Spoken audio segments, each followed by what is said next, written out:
Je vais vous proposer qu'on commence la réunion. Bienvenue à toutes et tous. Je vais vous partager mon écran avec le diaporama. Donc, n'hésitez pas à me dire si vous avez un problème de son, d'image, si vous n'arrivez plus à suivre la réunion.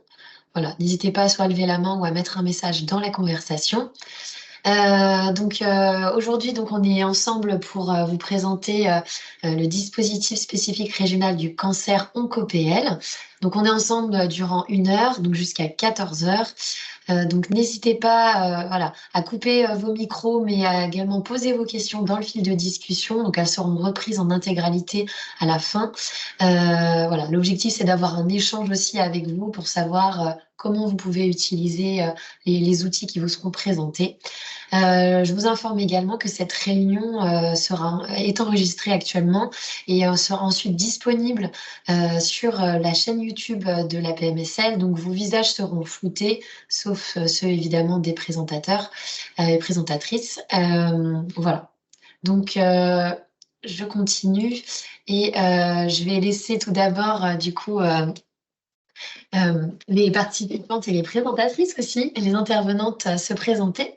Je vous laisse la main, mesdames, pour vous présenter et ensuite on verra les objectifs de la réunion. Oui, bonjour. Donc moi, je suis Fabienne Empereur, je suis médecin de santé publique et je suis le médecin directeur du DSRC OncoPL qu'on va vous présenter juste après. Bonjour, je suis Clémence Guillot, donc chef de projet donc à OncoPL. Voilà, je vais vous présenter un peu plus spécifiquement nos travaux et notre façon de travailler un petit peu à OncoPL suite à Fabienne. Merci à vous deux. Effectivement, l'objectif de la réunion d'aujourd'hui, c'est voilà, qu'elle puisse vous présenter l'émission, le rôle, les outils aussi mis à disposition, les ressources. Et tout ça va vous être présenté aujourd'hui. Donc, n'hésitez pas à poser vos questions, à nous faire aussi des retours sur voilà, votre expérience. Voilà. Donc, l'objectif d'aujourd'hui, c'est de vous présenter tout ça et d'être dans l'échange. Je vous laisse peut-être la main sur le diaporama.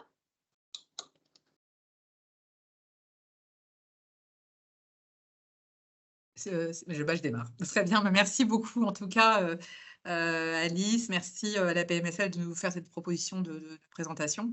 On trouvait ça intéressant de vous présenter ce qu'était OncoPL, même si vous le connaissez peut-être déjà ou peut-être pas beaucoup, mais de vous expliquer un peu notre métier, ce que nous faisons et comment on peut éventuellement vous être utile. Alors, voilà. La cancérologie, en fait, le DSRC Oncopel, c'est vraiment ce qu'on appelait avant le réseau de cancérologie, le réseau régional de cancérologie. Il se positionne donc dans ce niveau de maillage territorial pour améliorer la prise en charge du cancer. Parce que, vous le savez, le parcours de soins en cancérologie est complexe, hein, comme le présente cette diapositive. Alors, c'est un petit peu comme dans beaucoup de maladies, mais on a une particularité en cancérologie, notamment avec les différents types de traitements et aussi avec différentes phases de diagnostic du patient, le patient qui a un dépistage individuel, qui a un dépistage organisé, qui a certains signes cliniques.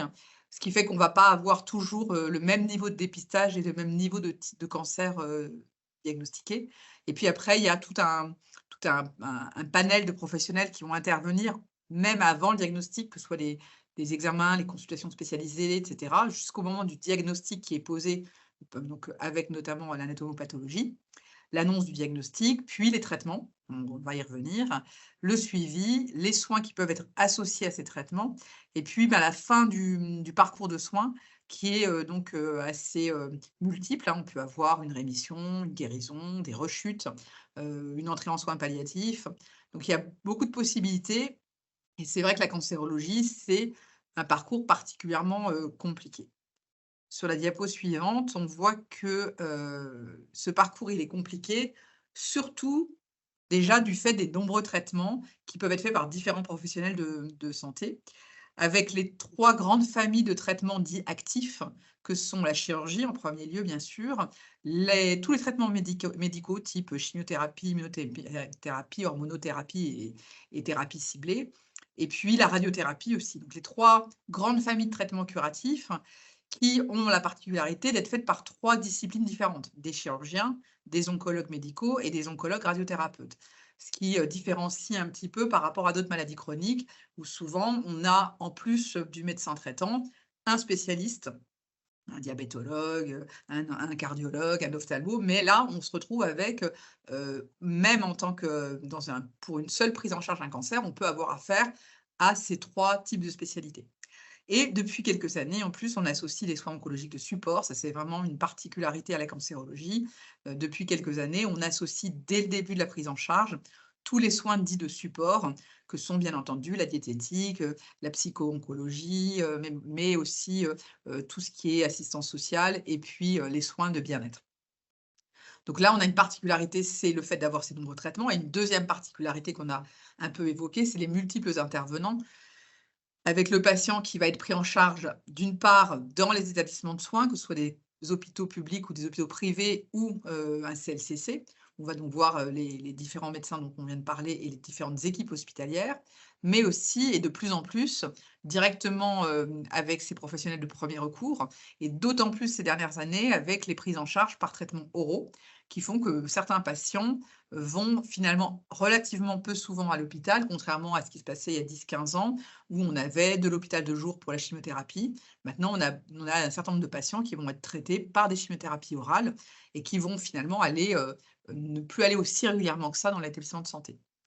Et enfin, eh bien, la particularité aussi, c'est les soins de support dont on a parlé, qui peuvent se faire en ville, au sein d'associations par exemple, et puis l'accès à Internet, où le patient va pouvoir s'informer lui-même et participer à des réseaux de patients, de plus en plus de réseaux de patients internet qui font qu'il y a de l'information aussi qui circule sur Internet et des informations qui sont données aux patients.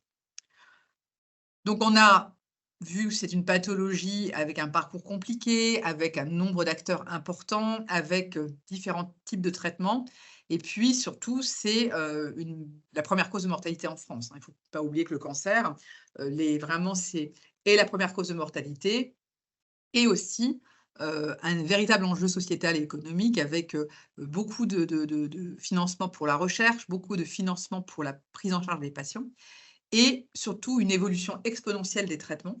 Donc, on parlait des nouveaux traitements avec les thérapies orales. On peut se voir que dans les 20 dernières années, on a transformé la vie des patients atteints de cancer avec des nouvelles thérapeutiques, avec l'arrivée de l'immunothérapie et des thérapies ciblées, avec des nouvelles techniques interventionnelles, même en radiothérapie, qui font que d'année en année, on va avoir de plus en plus de patients guéris, même si, comme vous le voyez sur cette diapo, le cancer reste quand même la première cause de mortalité. Donc, on a un vrai paradoxe. Hein, c'est vrai qu'annoncer un cancer à un patient, c'est toujours une mauvaise nouvelle. Mais en vrai, on a aussi des espoirs avec maintenant des nouvelles prises en charge qui font qu'on peut dire que pour un certain nombre de cancers, on rentre dans le paradigme de la maladie chronique, avec des patients qui vont être en surveillance continue pendant des années, sous hormonothérapie pendant des années, et qui vont apprendre à gérer aussi au quotidien leur pathologie et savoir détecter soit des rechutes, soit des événements liés à leur thérapeutique. Donc, pour toutes ces difficultés de parcours de soins très complexes, au niveau de la santé publique, au niveau national, une réponse organisationnelle a été mise en place depuis quelques années avec l'apparition des plans cancer. Donc, nous en sommes au 4e plan cancer, même s'il ne s'appelle pas plan cancer, mais stratégie décennale de lutte contre les cancers. Mais comme vous le voyez sur cette diapositive, le premier plan cancer, il date de 2002. En vrai, il a été publié en 2003, mais il avait été établi en 2002. C'était des plans qui étaient pour une durée de 4-5 ans. Et ces plans cancer, en fait, ce qui est intéressant de retenir, c'est qu'ils sont nés de tout ce que je viens de vous dire, mais surtout d'une volonté des patients. C'est-à-dire que dans la fin des années 90, il y a eu les états généraux des patients qui ont été organisés par des associations de patients et notamment la Ligue contre les cancers, en lien avec les ARS à l'époque, enfin les ARH d'ailleurs, et pour établir un plan de bataille pour vraiment qu'il y ait une structuration de toute l'organisation des soins en cancérologie. D'où la naissance des plans cancer 1, 2, 3, et puis la stratégie décennale. Ces plans cancer, en fait, répartissent toutes les actions autour du cancer, dans des documents qui sont donc ces plans, afin d'avoir des actions opérationnelles à dérouler tous les ans. Donc les axes des plans, ce sont ceux sur la diapositive. Tout ce qui tourne autour de la prévention, tout ce qui tourne autour de la recherche, l'épidémio, la formation, l'accompagnement social des patients, la qualité de vie et aussi la qualité et la sécurité des soins. Alors, juste avant de passer à la diapo suivante, bien sûr, ce sont ces grands chapitres qui sont déclinés en actions, hein, en objectifs opérationnels avec des informations très structurées. Et par exemple, ce qu'on vous a mis sur cette diapositive, c'est que pour chacun de ces axes, à l'époque du premier plan cancer, ont été construits, imaginez en tout cas, des structures qui doivent porter ces missions. Alors, par exemple, prévention et dépistage, c'est un axe qui est porté par le Centre régional de coordination des dépistages des cancers, le CRCDC. Ce sont les structures qui sont au niveau des régions en charge des dépistages organisés, donc du cancer du sein, du cancer du côlon et du cancer du col. On a aussi d'autres organismes, par exemple pour l'épidémiologie et l'observation. Et on a des registres des cancers. Donc en Pays de la Loire, vous avez le registre EPIC-PL, qui lui est un observatoire des cancers dans la région et qui va enquêter tous les ans pour savoir le nombre de cancers qui ont été déclarés, quel type de cancer, etc. Et puis, vous avez d'autres structures comme nous, le DSRC OncoPL. Nous, on va intervenir sur la dernière ligne, qualité et sécurité des soins. Donc aujourd'hui, ce qu'on voulait vraiment vous montrer avec cette diapo, c'est que dans ces plans cancer, il y a des axes opérationnels, des actions très concrètes et des structures en charge de la réalisation de ces actions. Et donc voilà quelques exemples.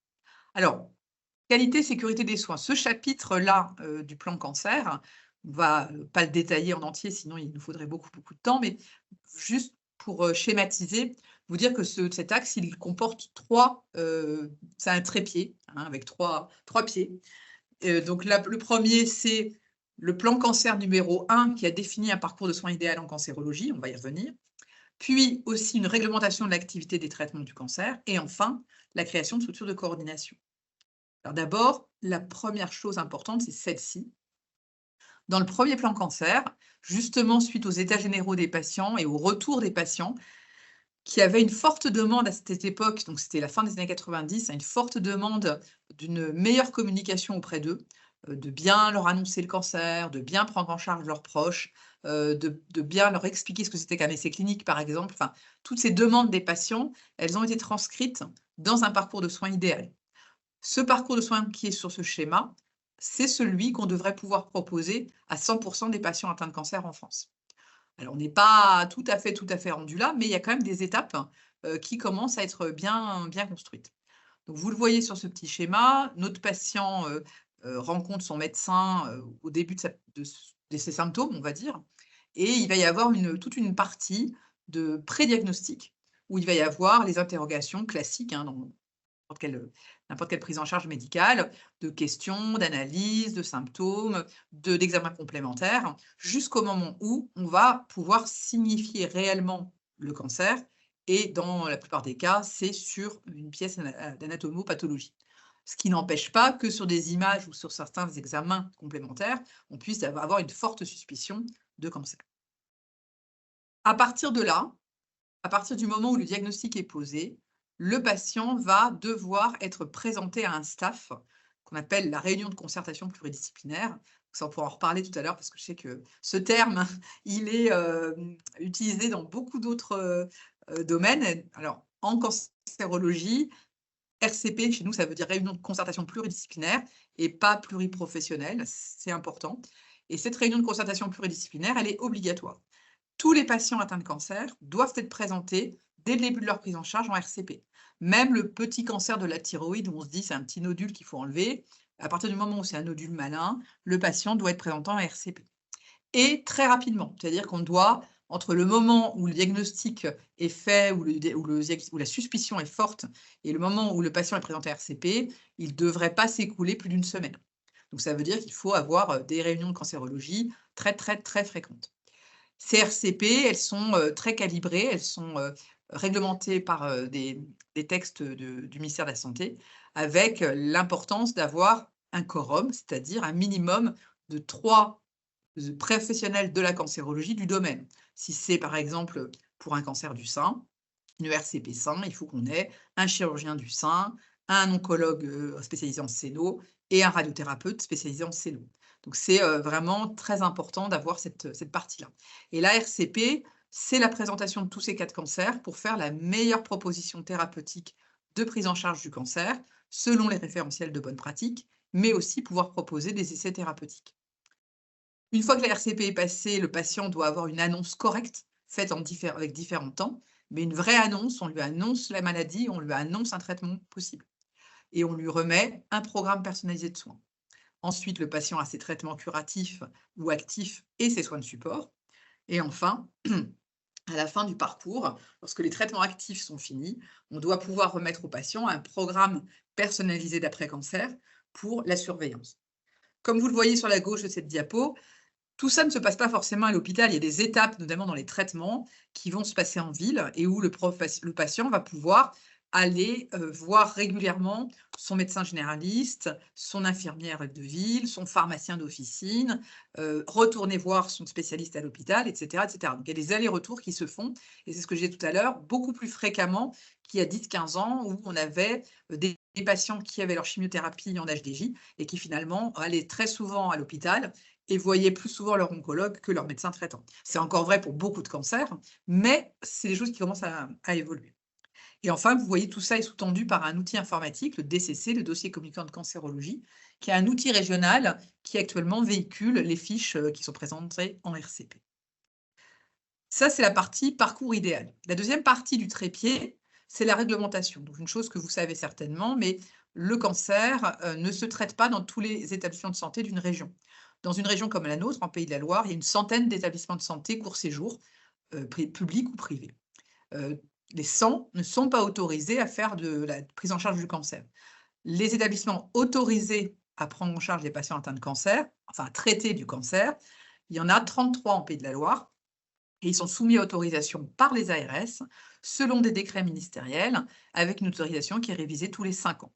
Donc cette autorisation, elle concerne la chirurgie, la radiothérapie, la chimiothérapie et autres traitements de type chimiothérapie. Ça ne veut pas dire qu'on ne peut pas parfois avoir des patients qui vont être suivis dans un hôpital associé, mais en tout cas, les traitements ne peuvent être initiés que dans des établissements autorisés. Et puis pour la chirurgie et la radiothérapie, vous vous doutez bien que ce ne sont que dans certains établissements. La chirurgie des cancers, c'est pas tout le monde qui est autorisé à faire de la chirurgie du cancer. Donc ça, c'est des autorisations qui sont données par l'ARS et c'est une réglementation issue du premier plan cancer. Et enfin, troisième pied du trépied, la coordination. Donc, je vous ai dit tout à l'heure, on a dans le premier plan cancer des actions qui ont été mises en place et en regard des structures qui doivent porter ces actions. Et donc, pour la partie coordination, il y a trois types de structures de coordination qui ont été mises en place dès le premier plan cancer et qui sont un échelon national, régional ou territorial. Au niveau national, l'Institut national du cancer qui a été mis en place dès le premier plan cancer. Donc, c'est l'Agence nationale du cancer qui gère un peu le suivi du plan cancer, qui est notre agence de référence. Puis, les réseaux régionaux de cancérologie. Donc là, il y a un réseau régional de cancérologie par région française. Donc maintenant, on ne s'appelle plus réseau régional de cancérologie, mais DSRC, dispositif spécifique régional du cancer. Donc ça, ne me demandez pas pourquoi, mais ça a été une volonté, pareil, des décrets ministériels de changer les termes. Donc on est devenu un dispositif spécifique régional du cancer. Il y en a un par région. Et enfin, les 3C, qui sont des centres de coordination de cancérologie. Eux, ils existent au niveau des territoires et ils rassemblent plusieurs établissements hospitaliers entre eux. Et en gros, ce sont nos relais sur les établissements. Ils travaillent en lien étroit avec le réseau de cancérologie. En France, vous avez donc, je vous disais, un DSRC par région. Donc, vous retrouvez en Pays de la Loire OncoPL, mais en Bretagne, vous avez OncoBretagne, en Normandie, OncoNormandie, en Hauts-de-France, OncoHauts-de-France, etc., etc. Donc, ce sont des structures qui sont uniques. Il n'y a qu'un seul réseau de cancérologie par région. Ce sont des structures qui sont labellisées par l'INCa. Donc, on a un cahier des charges qui nous est demandé par l'Institut national du cancer. Et enfin, on est financé exclusivement, enfin en grande partie, nous, en tout cas, par le FIR, donc par l'ARS. Et dernière chose importante aussi, ces réseaux donc, travaillent tous en collaboration ensemble dans une association nationale qui s'appelle l'ADIRESCA. L'idée étant de partager, puisqu'en fait, les missions qu'on va mener, nous, en Pays de la Loire, il y aura les mêmes en Grand Est, il y aura les mêmes en PACA Corse, et donc on peut échanger. Alors, pour OncoPL, un petit mot pour rentrer dans le détail, après je laisserai Clémence vous présenter nos missions. OncoPL, on rassemble les acteurs de la cancérologie des Pays de la Loire. Donc, on est une association loi 1901, déjà pour commencer. Une association loi 1901 avec une assemblée générale, un conseil d'administration, un bureau. Le bureau est toujours présidé par un médecin. Actuellement, le président, c'est le docteur Philippe Bergerot, qui est radiothérapeute à Saint-Nazaire.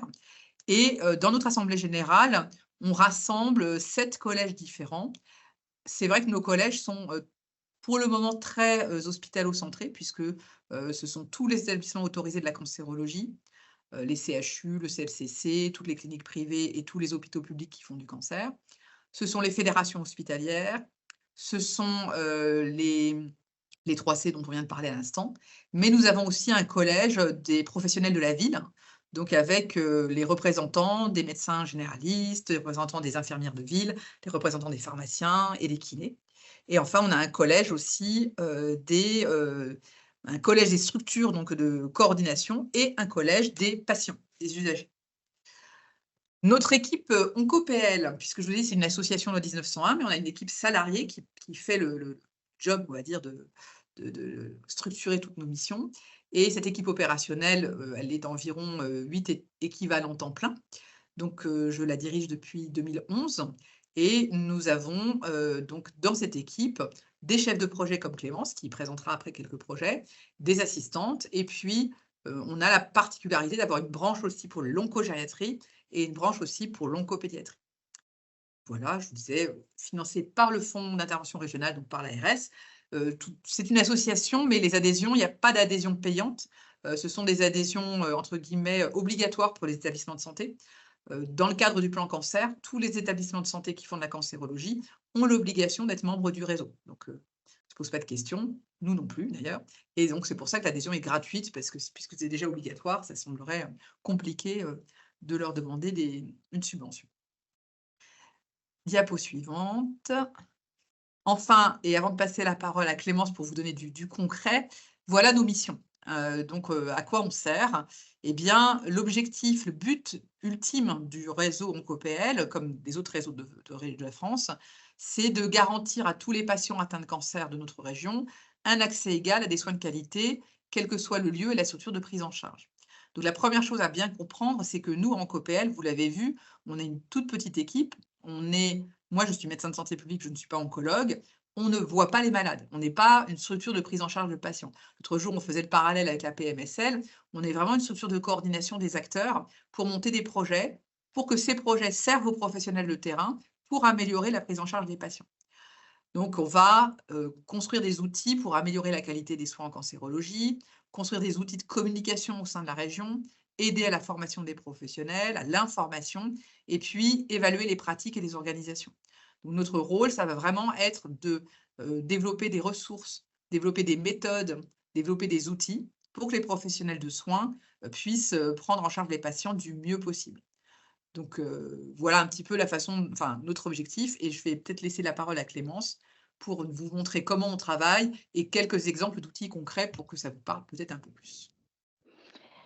Alors, avant de vous présenter un petit peu les outils et ressources qu'on peut proposer en COPL, je vais vous présenter rapidement un peu la méthodologie de travail qu'on a, mais qui peut effectivement faire écho un peu à celle de la PMSL en tout cas.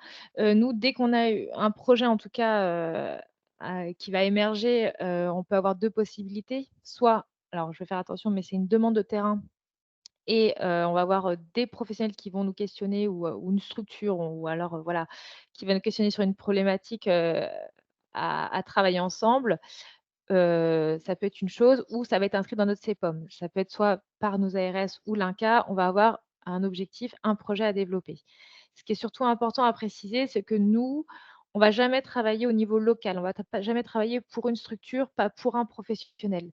On va toujours et systématiquement, dans notre méthodologie de travail, fonctionner par des groupes de travail régionaux.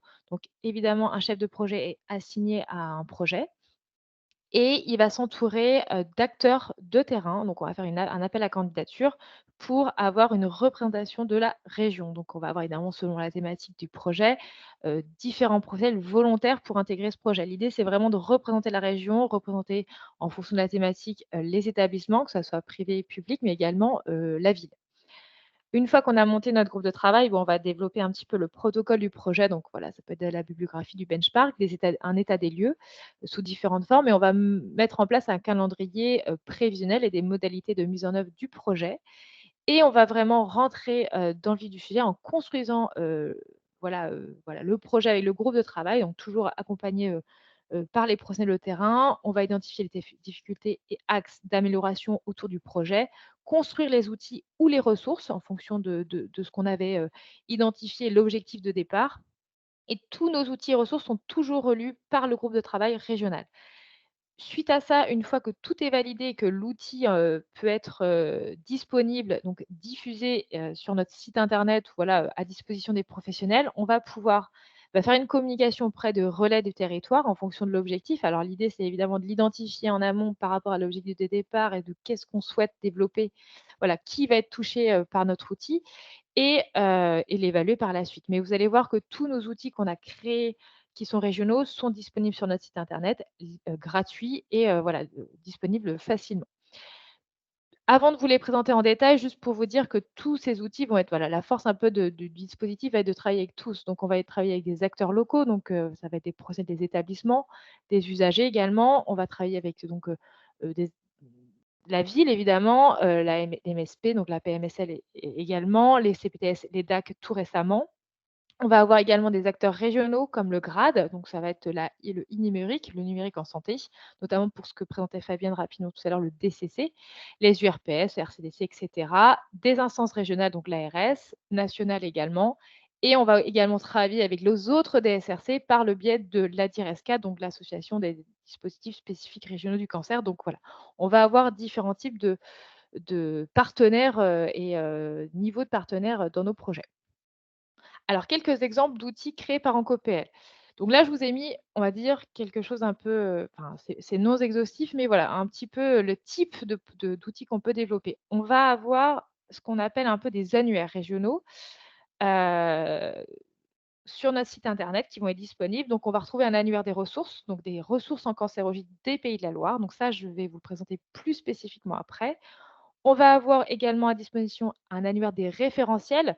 Fabienne, tout à l'heure, abordait les RCP, donc les réunions de consultation pluridisciplinaires, professionnelles, pardon, disciplinaires, je bug, sur lesquelles les professionnels vont se baser, en tout cas, pour les RCP. Donc, nous, on les met à disposition sur notre site internet. On va y retrouver le DCC, mais également des outils un petit peu spécifiques sur des thématiques, on va dire, plutôt soins de support. Donc, on va avoir des outils d'aide à la prise en charge, activité physique adaptée, outils d'aide, mise en œuvre de l'ETP en cancérologie, des fiches pratiques sur le dispositif d'annonce qui est une grosse étape du parcours du patient, des outils un peu dédiés aux patients âgés parce que, comme disait Fabienne, on a une branche oncogériatrie, et également on va avoir d'autres, pas d'outils, mais des ressources, des productions qu'on va faire. On va organiser des journées institutionnelles. Donc chaque année, Oncopel organise une journée d'information, donc souvent en décembre. En oncogériatrie également, on a une journée d'information. On peut avoir des journées D3C, des webinaires d'information, etc. Donc, ce que je voulais vous présenter, hop, si je reviens. Donc, ce serait ces 3 outils, donc l'annuaire des ressources, les outils de prise en charge activité physique adaptée, l'ETP, et les flyers signalaires des patients âgés.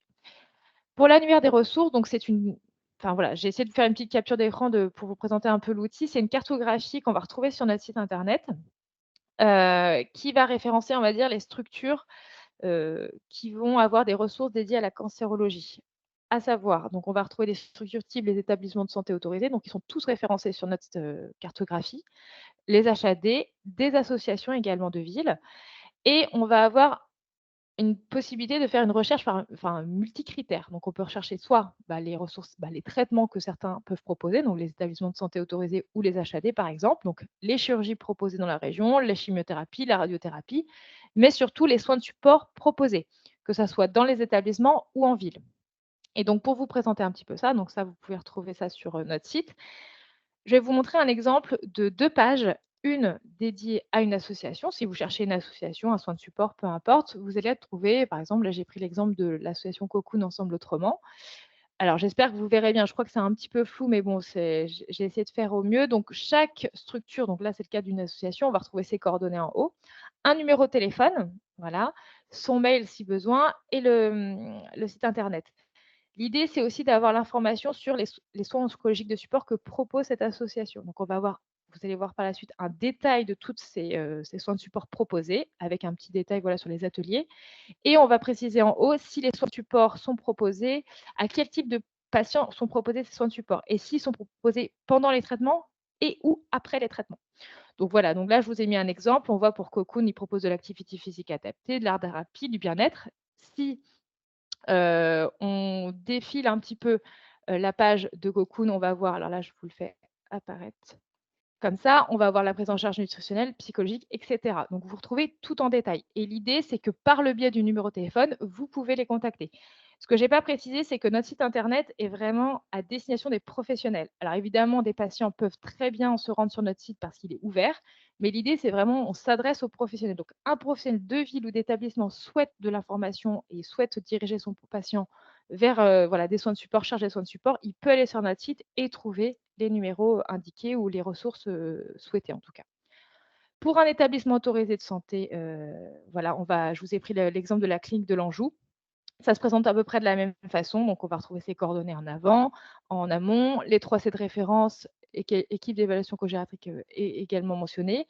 Pareil, on va essayer de voir si les soins de support peuvent être proposés pendant et ou après les traitements et si ces soins de support de l'établissement sont ouverts qu'aux patients de l'établissement ou à d'autres patients.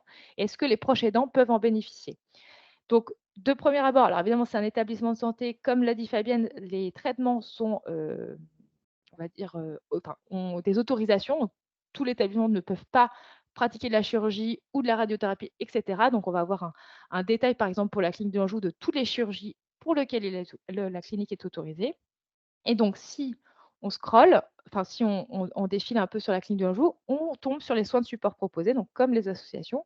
Et donc, de la même façon, on va avoir les grandes thématiques des soins de support proposés, avec soit en détail l'atelier proposé ou les professionnels concernés, le type de professionnel. Et à contrario, enfin un peu plus spécifiquement pour les établissements autorisés, on va avoir un numéro de téléphone à chaque fois généralement ou des coordonnées mail pour les soins de support parce qu'on va dire que la structure est plus importante et par rapport à une association, on va avoir un numéro direct.